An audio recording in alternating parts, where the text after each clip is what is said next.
Buenas tardes, mis hermanos y hermanas. Qué bueno verles aquí una vez más. Espero que hayan tenido un buen almuerzo. ¿Comieron bien? Espero que no demasiado bien, porque se me van a dormir esta tarde. Menos mal que tenemos solo una presentación esta tarde y no más. Y luego quiero animarles que continúen leyendo el sílabo cuando vayan a su hotel o el lugar donde se están quedando, porque hay mucho material en el sílabo que no vamos a poder cubrir. Vamos a continuar nuestro estudio en la página 40. Son 179 páginas en el sílabo. Vamos a empezar nuestro estudio en la página 40 y vamos a repasar algunos elementos que cubrimos esta mañana cuando estábamos por terminar la sesión. Estábamos hablando del gran sello oficial de los Estados Unidos de América. Y nos dimos cuenta que este sello tiene varios elementos en común con el estandarte de los romanos y tiene una conexión muy estrecha con el Imperio Romano. Ustedes notan que en el lado reverso del sello, es decir, en la parte de atrás del sello, tiene un ojo de la providencia y saliendo del ojo de la providencia hay unos rayos del sol. También tiene dos inscripciones en latín. Una inscripción dice Anuit Coeptis, que significa Él ha favorecido lo que hemos emprendido. Y la otra inscripción es Novus Ordo Seclorum, que se puede traducir Nuevo Orden Mundial. Es significativo que las inscripciones están en latín, el idioma del antiguo Imperio Romano, aun cuando ese es un idioma muerto en realidad. Luego vimos que hay una pirámide que tiene 13 niveles, que estaba incompleto, que significa que lo que emprendieron los fundadores todavía estaba inconcluso. El ojo de la providencia representa a Lucifer, quien está mirando lo que se está emprendiendo. Algunos piensan que es el ojo de Dios, pero en realidad es un símbolo masónico que representa el ojo de Lucifer. También nos dimos cuenta que aparece el año 1776 en números romanos, significativo nuevamente porque en la época de los fundadores se usaban números arábigos. Y luego el número 13 es predominante también en los dos lados del sello. El número 13 es un número que tiene vínculos ocultistas, según los que han estudiado el significado de los números. Ahora, no solamente el gran sello tiene símbolos que son afines a los símbolos que había en la Roma antigua, sino que también hay varias banderas que tenía los Estados Unidos en la época de las guerras de la independencia y posteriormente, que tienen también la misma idea del águila y del sol combinado con el águila. Mencionaba esta mañana que después de las guerras de independencia, la palabra ejército resultó desagradable y repugnante para el pueblo americano. Y por lo tanto decidieron llamar a los ejércitos con la palabra legiones, que es el mismo nombre que se le daban a los ejércitos de la Roma antigua. Es interesante también que el general Knox, uno de los generales que dirigió las guerras de independencia de los Estados Unidos, estableció la legión, que es el ejército de esa época, y sugirió que se hiciera una bandera de tamaño muy grande, es decir, tamaño de la vida real del águila, que se llamaría el estandarte de la legión. Este estandarte, ustedes tienen en la ilustración que yo repartí, contiene un águila de tamaño natural y era muy semejante al águila que se encontraba en los estandartes de las tropas o de las legiones romanas. Esto demuestra que el águila de los Estados Unidos se adquirió mayormente como resultado del estandarte que se encontraba entre las legiones romanas. Esa bandera nunca se fabricó, pero la idea la compartió el general Knox y la idea demuestra que había vínculos con el Imperio Romano antiguo. Pero sí se fabricó una bandera semejante a esa en 1791, que se conoció como el estandarte de la Legión, y la bandera tenía una águila con las alas extendidas, la cabeza virada hacia la derecha, flechas en sus garras y los rayos del sol que refulgían de su cuerpo. Ustedes también tienen esa ilustración entre las que yo les repartí. No solamente por las banderas y por los sellos y por el idioma y por los números romanos se halla ese vínculo entre los Estados Unidos, los emblemas de los Estados Unidos y los emblemas de la Roma antigua, sino cuando uno va a Washington, D.C., la capital de los Estados Unidos, uno encuentra que la arquitectura en Washington es una arquitectura romana. Además de eso, la ciudad está llena de monumentos a sus próceres y a sus héroes. Cuando uno mira las inscripciones y las fechas, muchas de las inscripciones y fechas están en números romanos y en letras romanas. La Cámara Alta del Congreso se llama el Senado y sus representantes se llaman senadores. Esa es terminología que viene directamente de la Roma antigua. Es decir, debemos nosotros tomar en cuenta que la idea del águila y el sol la adquirió los Estados Unidos directamente de los emblemas que había en el estandarte del Imperio Romano. Ahora, al pie de la página 41 encontramos un detalle muy interesante, una silla especial que se preparó para la Convención Constitucional que se realizó en el año 1787. Ahora, quiero leerles una cita de Whitney Smith, un experto en el significado de las banderas, a donde él habla del significado del sol en las insignias de las naciones. En la página 314 de su libro, Flags o Banderas, explicó lo siguiente. En un gran número de países, el sol se asocia no tanto con la independencia, sino con las promesas que trae el amanecer de un nuevo día. Es decir, el sol significa que está amaneciendo un nuevo día, cuando se encuentra en los emblemas de las diferentes naciones. Esta idea de que el sol naciente representa el amanecer o nacimiento de una nueva era o de un nuevo orden, se puede discernir claramente en un comentario que hizo Benjamin Franklin en 1787 en la Convención Constitucional en Filadelfia, es donde se adoptó la Constitución de los Estados Unidos. Encontramos que George Washington, quien presidió la Convención Constitucional, se sentó en una silla que había sido preparada para la ocasión. Se conoce como la silla del sol naciente.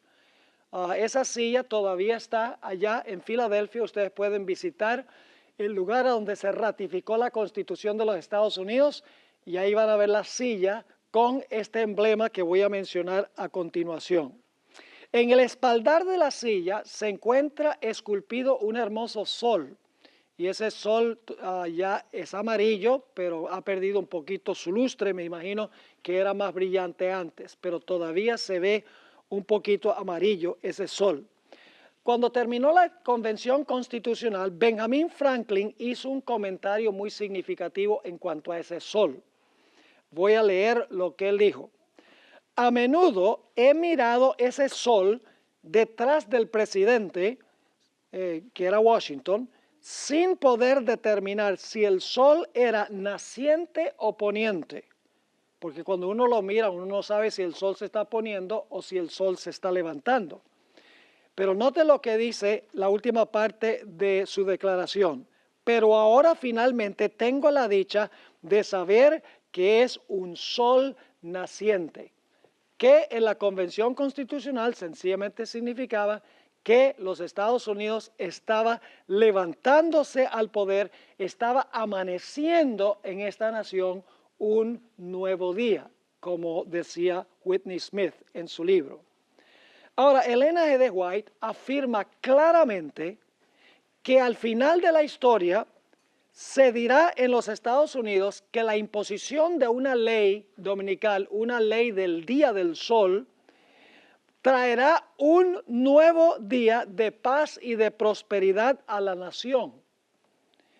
Es interesante leer esa cita de la hermana White. Recuerden que el emblema del sol, según los expertos, significa el amanecer de un nuevo día. Todos sabemos lo que va a pasar con los Estados Unidos, como resultado de las múltiples abominaciones que se están practicando, entre las cuales está el matrimonio entre homosexuales, que va en contra del plan de Dios en la creación, y luego la ley dominical. La hermana White dice que los Estados Unidos se va a desprender de la justicia, se va a desprender de Dios. Y como resultado las cosas van a ir de mal en peor. Pero para tratar de traer a la nación otra vez al lugar donde estaba antes, con paz y con prosperidad, con la idea de tener un nuevo día, el amanecer de un nuevo día, se va a imponer una ley dominical pensando que eso va a traer prosperidad de nuevo. Note lo que dijo la hermana White o escribió en El Conflicto de los Siglos, página 576. Se declarará que los hombres ofenden a Dios al violar el descanso del domingo, que este pecado ha traído calamidades que no concluirán hasta que la observancia del domingo no sea estrictamente obligatoria, y que los que proclaman la vigencia del cuarto mandamiento, haciendo con ello que se pierda el respeto debido al domingo y rechazando el favor divino, turban el pueblo y alejan, ¿qué cosa? Alejan la prosperidad temporal. Es decir, para recuperar un nuevo día, para regresar a lo que fue la nación en su origen, es necesario imponer por ley el día del sol como el día de reposo nacional. Ahora, alguno podría objetar y decir, si vinculamos el águila de los Estados Unidos con el águila de Roma, ¿no tendríamos también que vincular el león de Babilonia con el león de Inglaterra? ¿O el oso de Medo-Persia con el oso de Rusia? ¿O el dragón chino con el dragón romano? La respuesta a esta pregunta es que no, por dos razones. Número uno, Inglaterra, Rusia y China no han profesado haber adquirido sus símbolos nacionales de Babilonia, Medo-Persia y Roma. Es decir, no hay ninguna conexión histórica entre el león de Inglaterra y el león de Babilonia. No hay ninguna conexión histórica entre el oso de Rusia y el oso de Medo-Persia. No hay ninguna conexión histórica entre el dragón de la China y el dragón que encontramos en Apocalipsis el capítulo 12, que representa a Roma. En segundo lugar, Mateo 24 tiene una doble aplicación. Si la abominación asoladora, escuchen bien, se relacionaba con Roma, el águila y el sol, en el tiempo de la destrucción de Jerusalén, entonces el cumplimiento final tiene que tener también una relación con Roma, con el águila y ¿con qué? Y con el sol, porque Mateo 24 tiene una doble aplicación. Ahora vamos a estudiar algo muy interesante, y es que hay una conexión entre la antigua Babilonia de Nabucodonosor y la Babilonia final que se menciona en el libro de Apocalipsis. Hay una conexión continuada desde la Babilonia antigua hasta la Babilonia moderna. Vamos a examinar esto ahora al pie de la página 42. Al examinar las Escrituras, claramente la abominación asoladora de Mateo 24:15 tiene un doble cumplimiento. Uno histórico, como hemos visto en la destrucción de Jerusalén, y el otro durante los 1260 años y al final de la historia, cuando los Estados Unidos se una con el papado. Y algunos de ustedes estarán diciendo, pastor, entonces usted está diciendo que Mateo 24 tiene una triple aplicación, porque si se aplica a la destrucción de Jerusalén, se aplica a los 1260 años y se aplica al tiempo del fin, entonces tendría una triple aplicación. Pero vamos a encontrar que no es así, porque en realidad la crisis final es una continuación de lo que sucedió durante los 1260 años. Lo que pasa es que cuando terminaron los 1260 años, se suspendió el poder del papado y hemos tenido una época de paz. Pero la herida mortal del papado será sanada, según dice la Biblia, y luego el papado se va a comportar en el futuro como se comportó en el pasado. Es decir, va a ser lo mismo en el futuro que lo que hizo durante los 1260 años.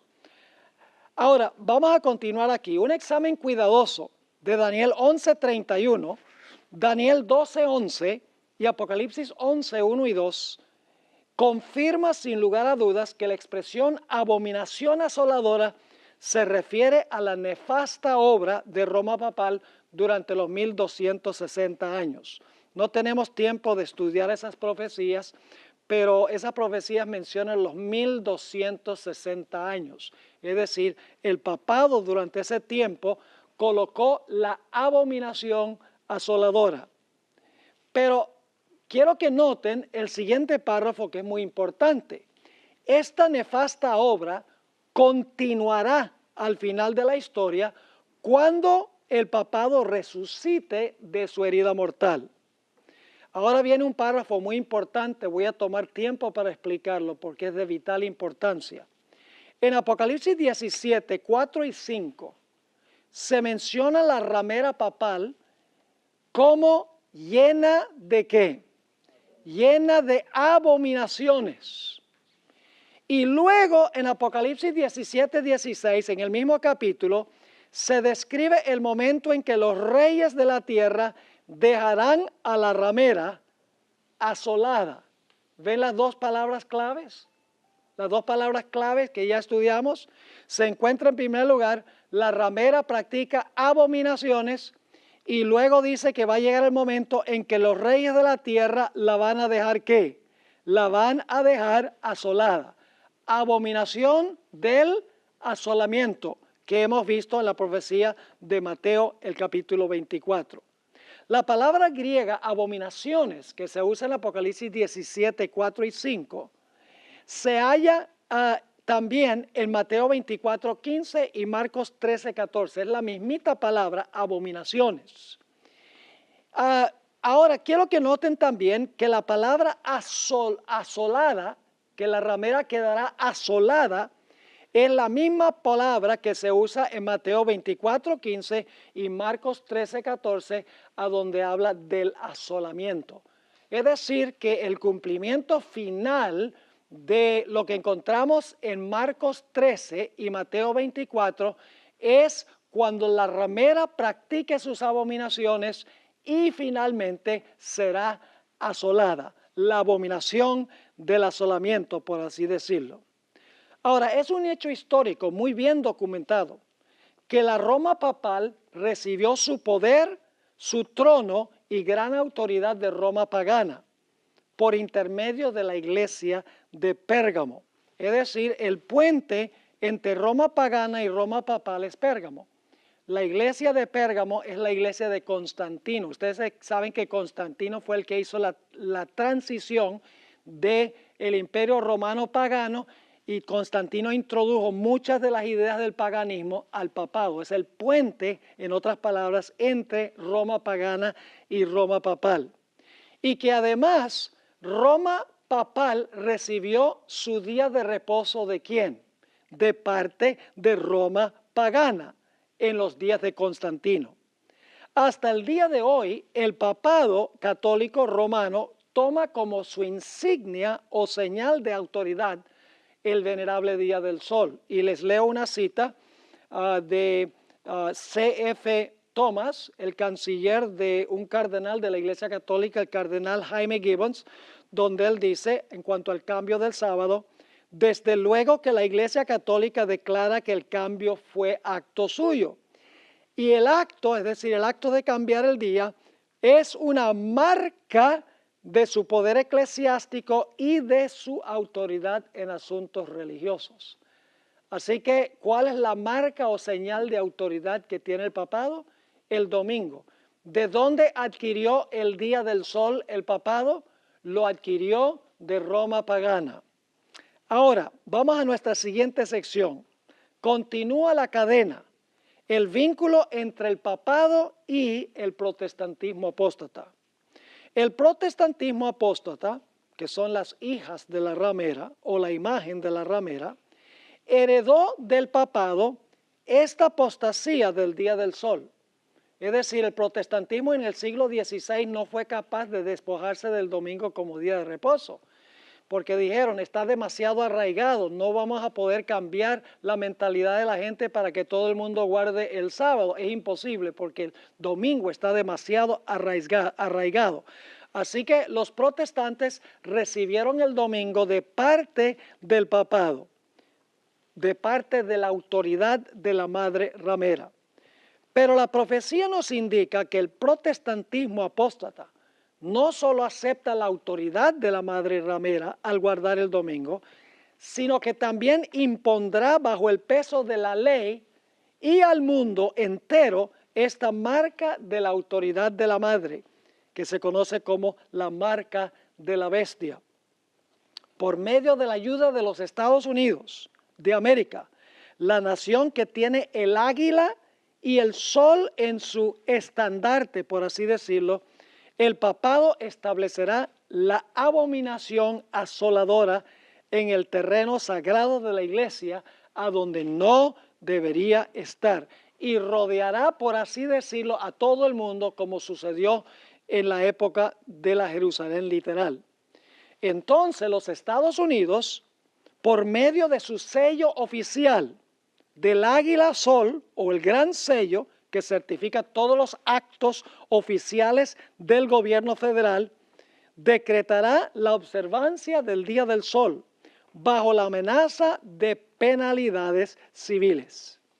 Al ver esta señal de apostasía, al igual que los discípulos antes de la destrucción de Jerusalén, los sellados de Dios que observan el sábado huirán, y luego la apostasía nacional, que es la abominación, de los Estados Unidos llevará a la ruina nacional, que es la ¿qué? La desolación. ¿Ven? Abominación que causa desolación. Esta abominación asoladora, levantada por los Estados Unidos al reflejar el error católico de la santificación del día del sol, causará al fin la destrucción del mundo, simbolizada por el sitio y la destrucción de Jerusalén por los romanos. En este sentido es muy significativo, ya que Mateo tiene una doble aplicación, Mateo 24, que Jesús dijo, porque donde quiera estuviere el cuerpo muerto, allí se juntarán, ¿qué cosa? Las águilas. ¿Hubo águilas relacionadas con con la destrucción de Jerusalén en el año 70, sí o no?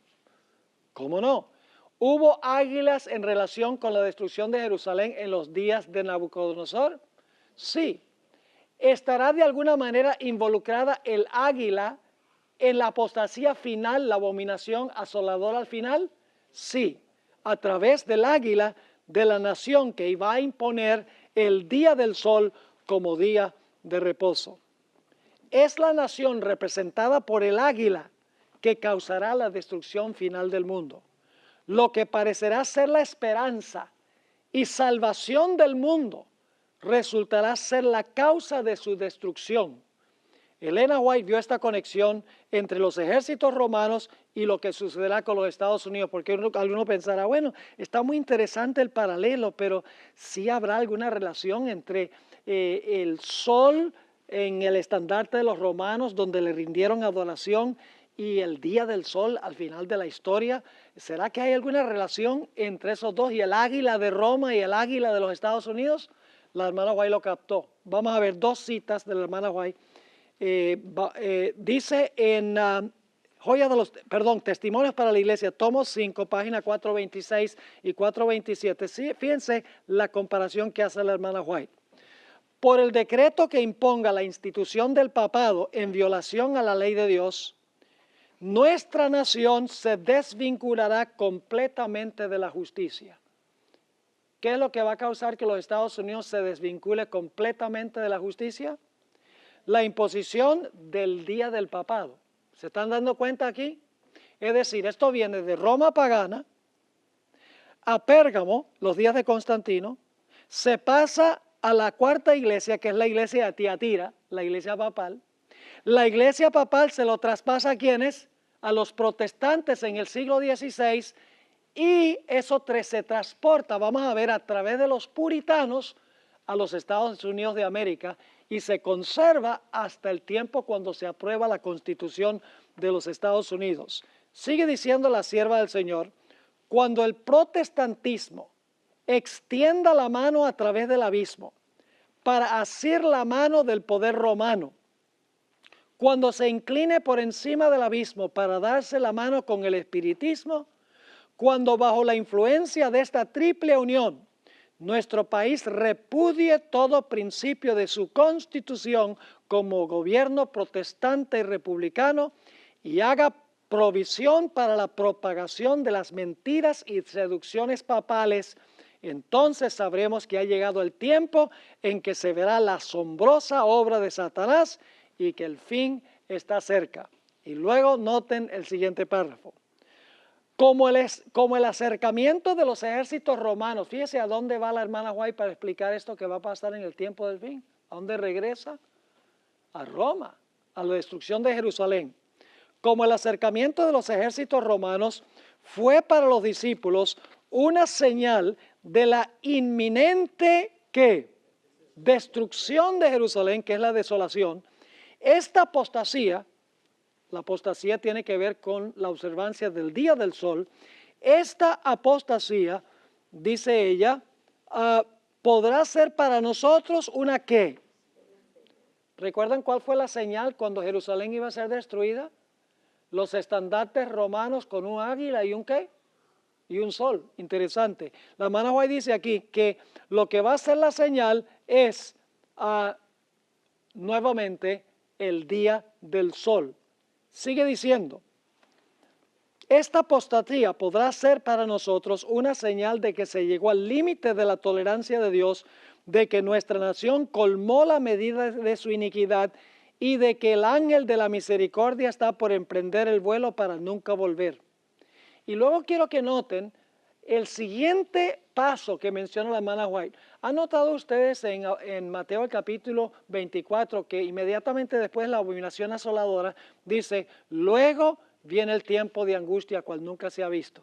En Mateo 24 viene la abominación asoladora y luego entonces viene la tribulación, la gran tribulación. Ahora fíjense el siguiente paso que menciona la hermana White. Dice lo siguiente. Los hijos de Dios se verán entonces sumidos en aquellas escenas de aflicción y angustia, ¿de quién? De Jacob. ¿Está presentando la hermana White el mismo orden? ¿Cómo no? Sigue diciendo, ascienden al cielo los clamores de los fieles y perseguidos. Y como la sangre de Abel clamó desde el suelo, hay voces que claman a Dios desde la tumba de los mártires, desde los sepulcros del mar, desde las cuevas de las montañas, desde las bóvedas de los conventos. ¿Hasta cuándo, Señor santo y verdadero, no juzgas y vengas nuestra sangre de los que moran en la tierra? Según la hermana White, ¿hay alguna conexión entre los estandartes romanos que tenían un águila y el sol y lo que va a ser los Estados Unidos? Claramente que sí. Ahora, la segunda cita se encuentra en el tomo 5 de los Testimonios, página 439. Y aquí es explícita la conexión. Dice, no es ahora tiempo para que el pueblo de Dios fije sus afectos o se haga tesoros en el mundo. No está lejano el tiempo en que, como los primeros discípulos, seremos obligados a buscar refugio en lugares desolados y solitarios. Ahora viene la comparación.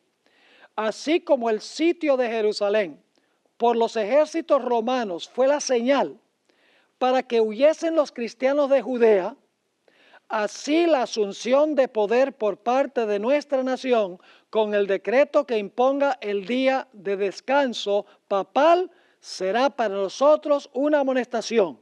Entonces será tiempo de abandonar las grandes ciudades y prepararnos para abandonar las menores en busca de hogares retraídos en lugares apartados entre las montañas. ¿Están viendo el paralelo?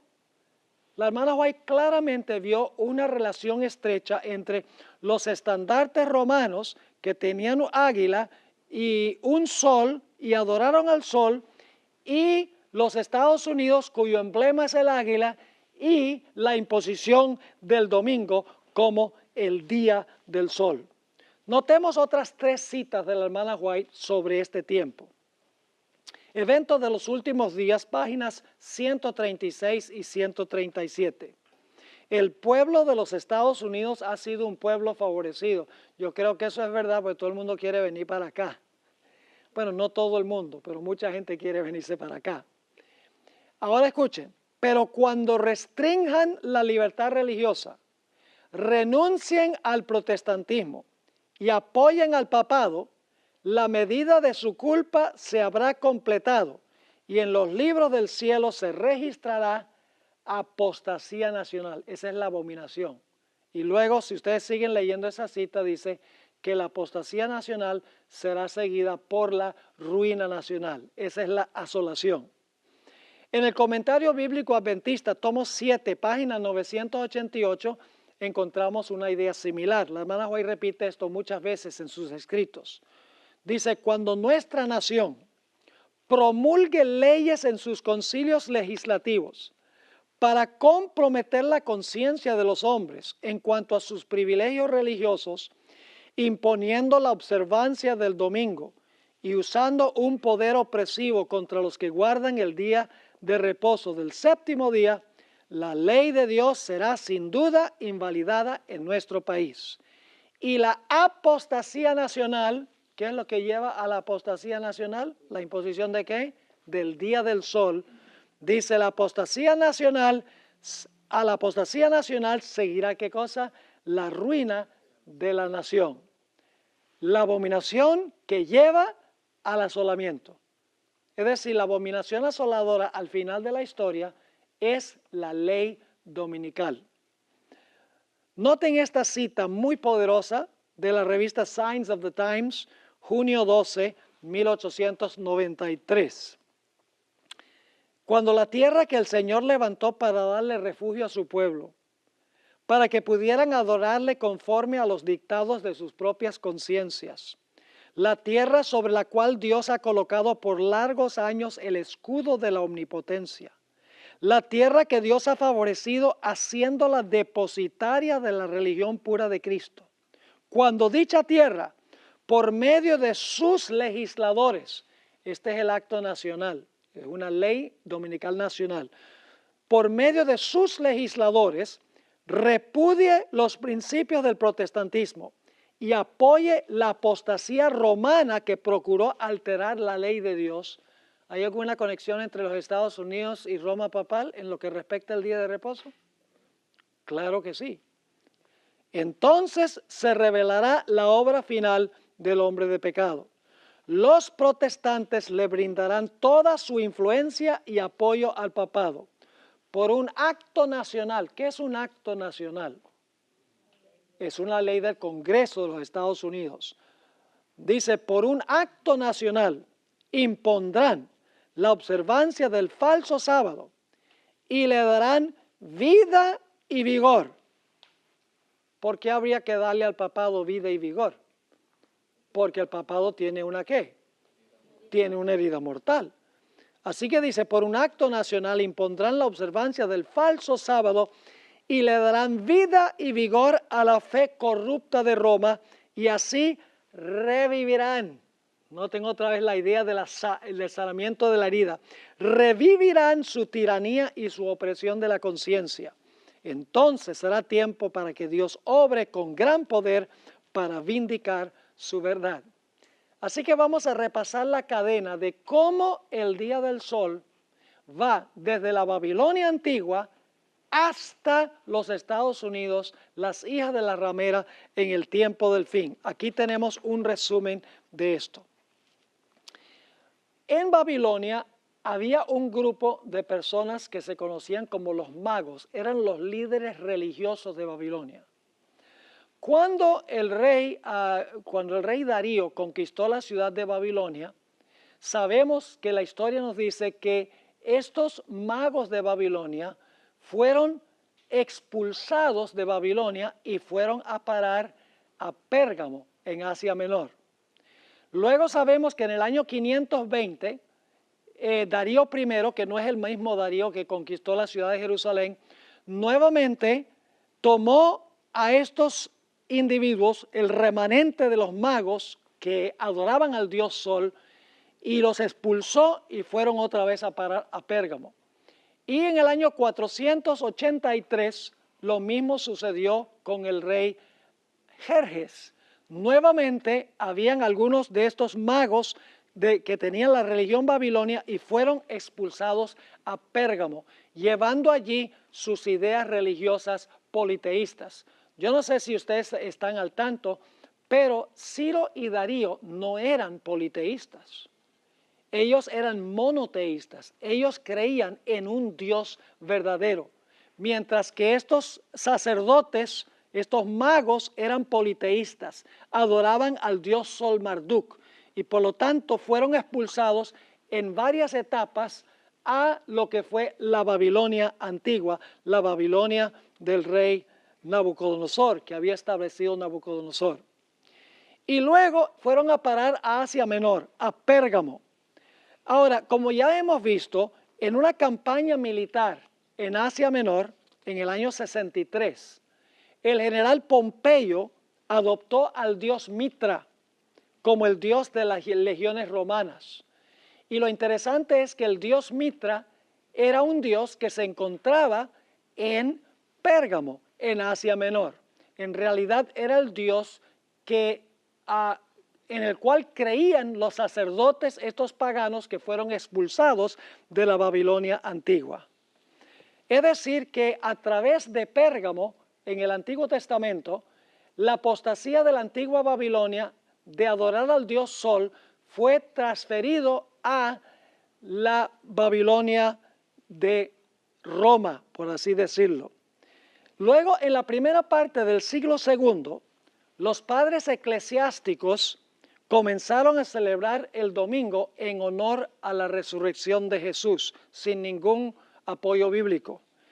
Luego, en el siglo IV, Constantino, quien adoraba al sol bajo el nombre Deus Sol Invictus, fusionó la adoración al dios Sol con la observancia del domingo en honor a la resurrección de Jesús. El emperador adoraba al dios Sol y los cristianos adoraban en el día del sol. Siendo un político sagaz y oportunista, fusionó las dos ideas a fin de unir el imperio romano. En marzo del año 321, como nosotros sabemos, Constantino emitió la primera ley dominical. Y aunque esta era una ley civil, es decir, era una ley no religiosa, en poco tiempo la iglesia tomó esa ley y la convirtió en una ley religiosa en el concilio de la Odisea en el año 336.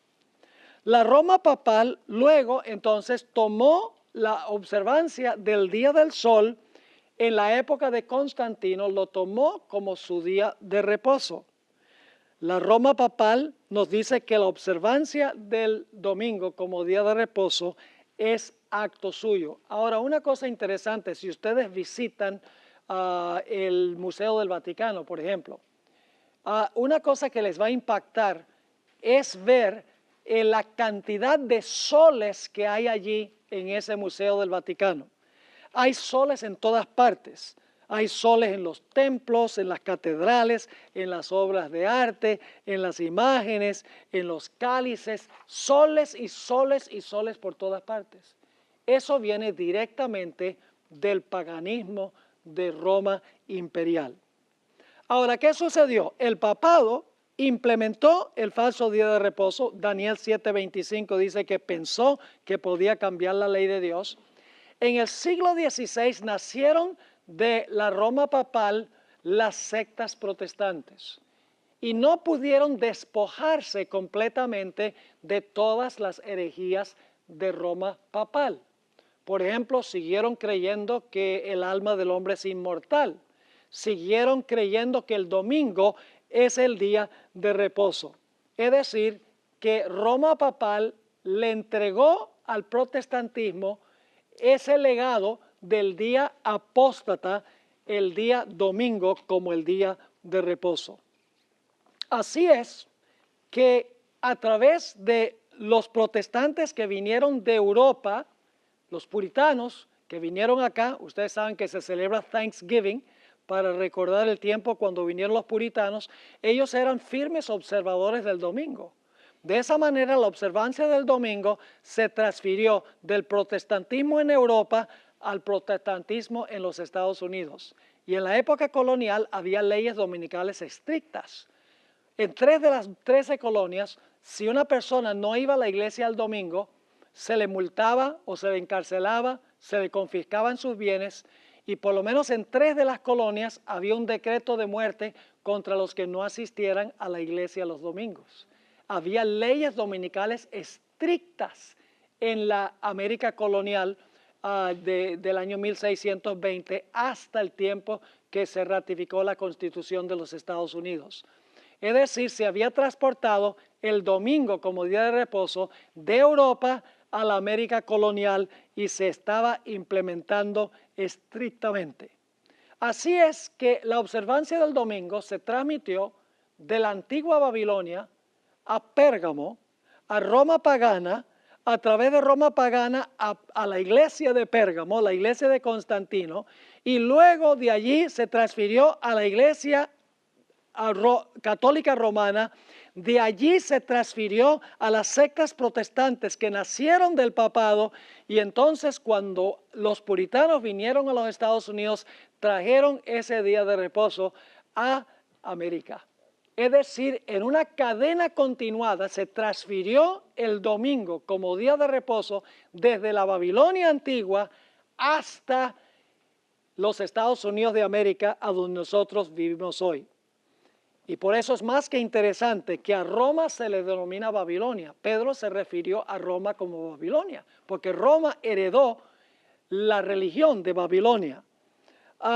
Según Apocalipsis 13:11 y el espíritu de profecía, los Estados Unidos repudiará su constitución y volverá a obligar a los ciudadanos a observar el domingo como ocurría en la época de la colonia.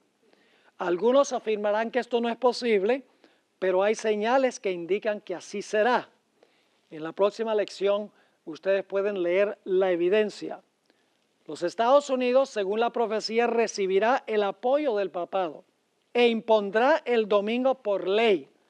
Así es que hará una imagen de la primera bestia e impondrá su marca. Este proceso se contempla en Apocalipsis 13, el versículo 3 y el versículo 11. El dragón, quien adquirió el día del sol de Babilonia por intermedio de Pérgamo, le dio su trono, poder y autoridad a la bestia por medio de la iglesia de Pérgamo. Y luego el falso profeta actuará por autoridad de la bestia, haciendo una imagen de ella. La ley dominical será sellada con el gran sello de los Estados Unidos que adquirió de Roma y que contiene un águila y un sol. ¿Están entendiendo lo que estamos diciendo? Ahora, algunos se preguntarán, Pastor Bor, ¿es lo mismo adorar el sol que adorar en el día del sol? En principio, mis hermanos y hermanas, es lo mismo, en principio. A menudo le pregunto a la gente, ¿quién creó el sol? La respuesta es inmediata, Dios creó el sol. Luego hago una segunda pregunta, ¿creó Dios el sol como objeto de adoración? Y la respuesta inmediata es, no creó el sol como objeto de adoración. Y luego les hago una tercera pregunta. ¿Qué sucede si usted convierte el sol en un objeto de adoración? ¿Cómo se llama eso? Inmediatamente viene la respuesta, esto sería ¿qué? Idolatría. Y luego hago otra serie de 3 preguntas. ¿Quién creó el primer día de la semana? La respuesta viene inmediatamente, Dios, porque Dios creó el tiempo de cada día. Luego hago una segunda pregunta. ¿Creó Dios el primer día de la semana como día de adoración? La respuesta inmediata es no, Dios no creó el el primer día de la semana como día de adoración. Y luego entonces hago una tercera pregunta. ¿Qué sucede si usted convierte el primer día de la semana en un día de adoración cuando Dios no lo hizo como día de adoración? La respuesta tendría que ser ¿qué cosa? Eso sería idolatría. No importa si es un objeto o si es un día. Cualquier cosa que el hombre haga para la adoración, que Dios no creó para la adoración, es ¿qué cosa? Idolatría. Así que no importa si se adora al sol o si se adora en el día del sol, el principio es el mismo. Se está siguiendo tradiciones humanas, el hombre está creando algo para la adoración que Dios no creó para la adoración. Ahora, en el libro de Apocalipsis se presenta la misma secuencia de eventos que nosotros encontramos en Mateo 24, en términos generales. En el libro de Apocalipsis, ¿cuántos grupos va a haber al final de la historia, al puro final de la historia? Va a haber 2 grupos. ¿Cómo se identifica uno de esos grupos? ¿Qué tendrá en la frente? El sello de Dios. El otro grupo, ¿qué tendrá en la frente o en la mano derecha? Tendrá la marca de la bestia. Cuando todas las personas hayan escogido o el sello de Dios o la marca de la bestia, el próximo evento, ¿qué va a ser? El cierre de la puerta de la gracia. Y luego, ¿qué viene después de cerrarse la puerta de la gracia? Ustedes lo tienen en su sílabo. ¿Qué sucede? La gran tribulación. Y luego, cuando termina la tribulación, en Mateo 24, ¿qué es lo que viene cuando termina la tribulación? Después de la tribulación de aquellos días, hay señales en el sol, la luna y las estrellas, y Cristo regresa. Yo pregunto, ¿en Apocalipsis tenemos nosotros la misma secuencia que lo que tenemos en Mateo 24? Sí. Tenemos el sello de Dios o marca la bestia, divide a toda la raza humana en 2 grupos, se cierra la puerta de la gracia, luego viene el tiempo de angustia y la segunda venida de Jesús. Ese es el mismo orden en Apocalipsis y también en Mateo el capítulo 24. Ahora, nosotros notamos en Mateo 24:20 que los que estaban en la ciudad que escaparon, ¿qué día guardaban? Guardaban el sábado como día de reposo. ¿Qué día creen ustedes que van a guardar aquellos que huyen al final de la historia? Pues tiene que ser también el sábado como día de reposo. Estados Unidos, así como el Israel antiguo, fue escogido por la providencia divina para cumplir la misión de proteger y esparcir la verdad en todo el mundo. Esta nación no es cualquier nación. Dios la escogió específicamente como un lugar de refugio a donde se pudiera predicar con libertad el mensaje final de Dios, para proteger la verdad de Dios, con plena libertad civil y libertad religiosa. Este país ha tenido un impacto mundial que ha llevado la predicación del Evangelio a toda nación del planeta. Tiene una constitución que garantiza la libertad civil y la libertad religiosa para cumplir libremente su misión. Pero cuando esta nación repudia su constitución y cometa la peor abominación de la historia, que es imponer la observancia del día del sol, como en los días de Ezequiel estaban adorando ¿qué cosa? El sol, que era el clímax o la cúspide de todas las abominaciones. Entonces Dios registrará en los libros del cielo apostasía nacional que será seguida por la ruina nacional. Ahora es interesante notar que después de la abominación asoladora, en Mateo 24:17, dice que los fieles iban a huir la ciudad de Jerusalén. ¿Qué va a suceder cuando se imponga la abominación asoladora en los Estados Unidos? ¿Qué va a hacer el pueblo de Dios? El pueblo de Dios también va a tener que huir. Ahora, en Mateo dice, huyan a los montes de Judea. Los que están en Judea, huyan a los montes. Y algunas personas podrían decir, ve, esto se aplica solamente a los judíos literales, porque dice que los que están en Judea huyan a los montes. Nosotros hoy en día no vivimos en Judea. Por eso es importante tomar en cuenta que hay más que un solo relato de las señales del fin. Si comparamos el Evangelio según San Lucas, el capítulo 17 y el versículo 31 y 32, encontramos que lo que Mateo aplica a los que viven en Judea, en Lucas 17, se aplica a lo que deben hacer los seguidores de Jesús en todas partes del mundo. En Lucas 17, 31 y 32, dice, en aquel día, y está hablando de la segunda venida porque menciona los días de Noé, menciona los días de Lot, así será la venida del Hijo del Hombre.